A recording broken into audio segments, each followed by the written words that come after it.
So what's up guys, I am BlackOpsAmazing, welcome back to another zombies video where today we are doing another Q&A taking your questions from the comment section below and answering them. As always, if you're going to enjoy today's video, a like rating at any time you feel like it would be very much appreciated, but of course you don't have to if you don't want to. It's really up to you guys. Make sure you are subscribed to stay up to date with the latest videos on the channel. And also, as I said, any questions you have on the zombie storyline, anything you want me to cover, leave them in the comments section below. But anyway, without further ado, let's get into it. So the first question of today from Tiffany Martinez says, BOA, why does the CIA and other group, I presume you mean the CDC, why don't both of them groups talk in Nuketown? Well, that's a pretty good question. If you take a look at the Nuketown Zombies trailer, it shows off both the CDC and the CIA agents, and what's interesting about this is the fact that actually you can hear them speaking.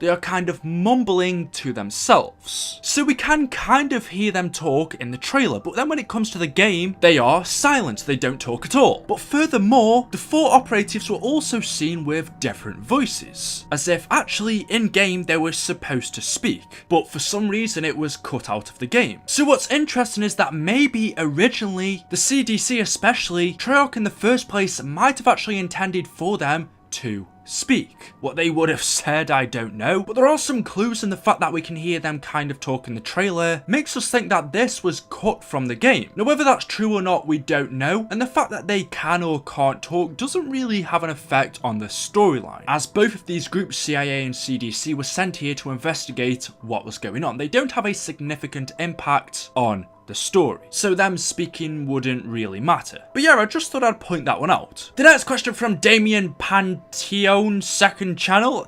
Why are you using your second channel? What is liquid divinium made of? Love your videos, so thank you. But to put it in simple terms for you, liquid divinium is element 115, but in a liquid form. If we go all the way back to Origins, where we had Dr. Maxis's periodic table of the elements, element 115 was named Divinium. 115's official name is Divinium, so obviously it is liquid 115 in a liquid form. The form that it comes down to us on Earth is, I guess you could say, a solid. It comes in a meteor, and then liquid divinium is it being broken down into a liquid form, so that's pretty much what it is. There's not really much else I can say about that. Obviously we get it in Dr. Monty's factory, so we trade him 115 for Gobblegums. So there we go. The next question from Martin says, how the hell did Group 935 tame a dragon on Gorod Karovi?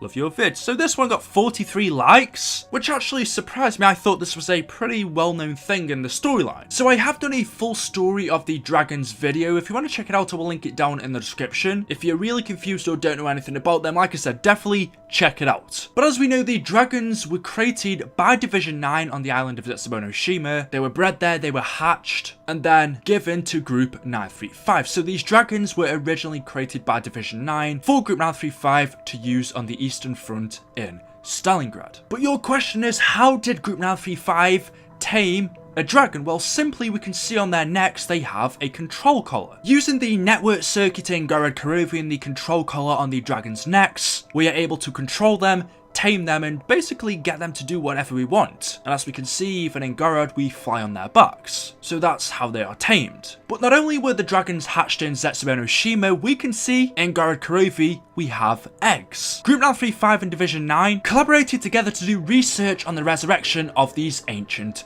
dragons, and that's exactly what they did. They were hatched in Zetsubono-shima, and as we can see from Gorod Karovi, they were hatched here as well. Tony the Titan says, why do we see Earth behind the Area 51 building? So he's right. What many of you may not know is that actually, if you complete the moon Easter egg and blow up the Earth, after doing that, if you then travel back down to Area 51, you can see the Earth in the sky destroyed. You can see the Earth from Area 51. Now something about that doesn't sound right. You get it? No?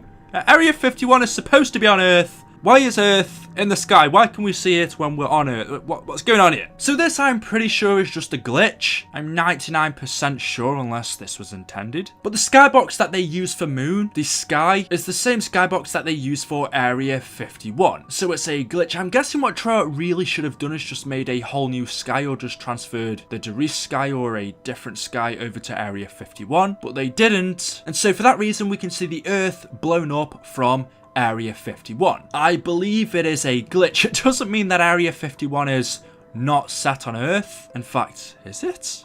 No.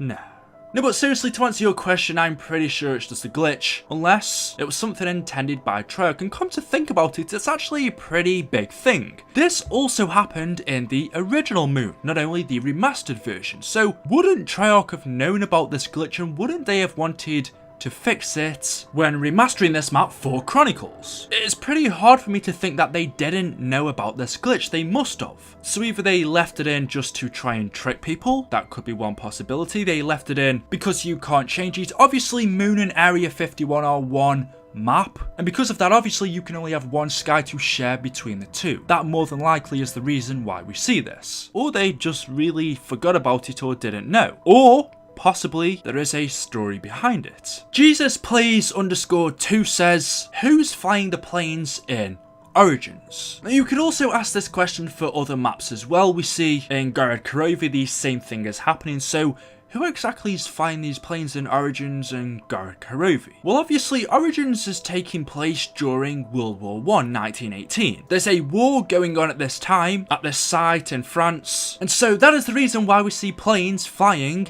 in the sky. At this time in Origins, the zombie outbreak had only just happened, and since the war was going on at the same time that Group 935 were doing these experiments, as we know, they were trying to create these weapons for Germany and these giant robots for Germany to win World War I. And so in the sky we see planes, maybe the Germans versus the French or someone else, but they are fighting each other in the sky. At this time, the zombie outbreak really hasn't spread, so whilst we're fending off against the zombies in Origins, there is still a war going on, and that's what's happening. And it's the same for Garad Karovi. Garad Karovi takes place in its own fracture, where due to everything that went on with Element 115, the teleporting, that meant that during this time, whereas the War of Stalingrad should have ended, it didn't, and instead it was a three-way conflict between the dragons, machine, and the undead. Not only that, but there are still people alive, as we can see. There are people fighting against the dragons in the sky. So hopefully that answers your question. Tabitha Spencer says, why are there little dolls in Ascension? So we know that Ascension takes place in the 1960s, in the Soviet Union, specifically in the Cosmodrome. And these dolls that we see in Ascension are a very popular thing that you get in Russia called Matryoshka dolls. These are Matryoshka dolls, or also known as Russian nesting dolls, stacking dolls, or just Russian dolls. But like I said, we see these in Ascension. Now we can either use them as a weapon, they kind of replace like the monkey bomb, I guess you could say, or I would say it's a new type of grenade. But basically, if you've never used these before, you pop them off, and once you throw them on the floor, it sets off like a series of explosions to kill the zombies. It's actually really useful. But yeah, like I said, these dolls are Russian Matryoshka dolls, as Ascension takes place in